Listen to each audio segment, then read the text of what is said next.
내가 보고 읽은 모든 사람 중에 가장 자기를 잘 키운 사람. 정말 자기를 잘 키웠어요.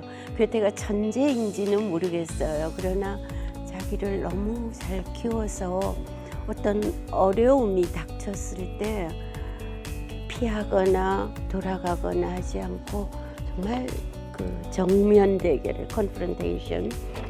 괴테가 좋아하는 괴테의 말 중에 하나는 우리의 소망이란 우리들 안에 있는 능력, 이 possibility의 예감이라는 거예요. 그래서 얼마나 좋아요. 우리 안에 이미 능력이 있기 때문에 우리가 그걸 이렇게 예감하면서 그게 소망이라는 거예요. 안 꺼내면 내가 잘못하는 거죠. 그것을 테마로 괴테 마을에는 젊은 괴테의 집을 지었습니다. 괴테가 중요하다기보다는 자기를 아주 잘 키운 사람의 예로서. 네.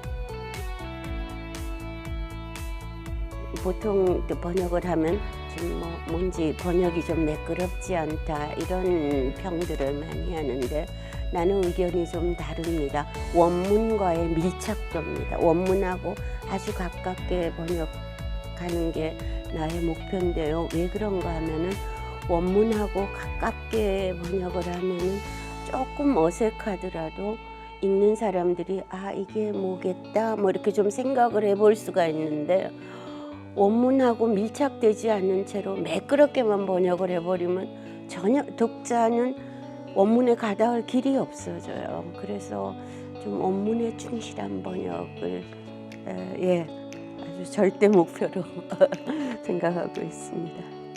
독서의 가장 큰 매력이 우리가 마음대로 읽다가 책을 놔둘 수도 있고 책을 덮을 수도 있고 이런 게 매력이라고 이미지들을 생각해 보세요. 막 강렬하게 와닿기 때문에 우리는 생각할 겨를이 없어요.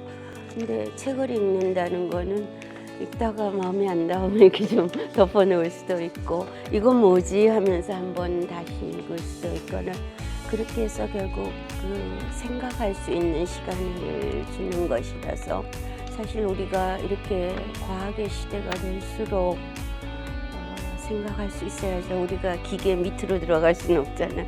위로 올라가야지. 그래서 저는 많은 생각이 필요한데 언제나 중요하지만 요즘은 기술이 굉장히 뛰어난 시대이기 때문에 나는 그만큼 더 읽는 게 중요하다고 생각을 해요.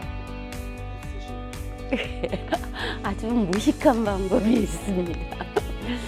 금방 요즘처럼 금방 어디 졸업하고 유학을 가고 이렇게 공부하지 않았어요. 학위도 받고 하긴 했습니다만 좋은 책을 읽으면 원서를 하나 읽으면 독일어 책이나 영어 책을 읽으면 그냥 읽지 않고 번역을 하면서 읽었어요. 그래서 책을 한 권 읽으면 번역도 한 권 생겨요. 그래서 서랍에 넣어놨다가 그런데 책을 한 권 벌써 다 번역을 하고 나면은 조금 쓰고 싶은 것도 생기잖아요. 그 책에 대해서 혹은 나의 의견을 그것도 또 모아놔요. 그러니까 나는 지금까지 책을 굉장히 많이 냈는데 책이 되는 줄 알고 낸 책은 지금까지도 몇 권 안 돼요. 그냥 내가 공부하는 방법으로 그냥 이렇게 읽지 않고 번역을 하면서 읽었죠. 그래서 기회가 닿으면은 서랍에 들었던 번역이 책으로 나오고 그다음에 그 책에 대해서 내가 써놓은 것들은 모여서 연구서로 나오고 그런 식으로 무식하게 무지하게 우격다짐으로 읽곤 했어요.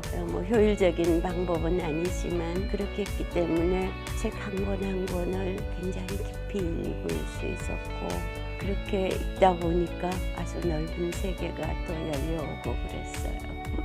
고맙습니다.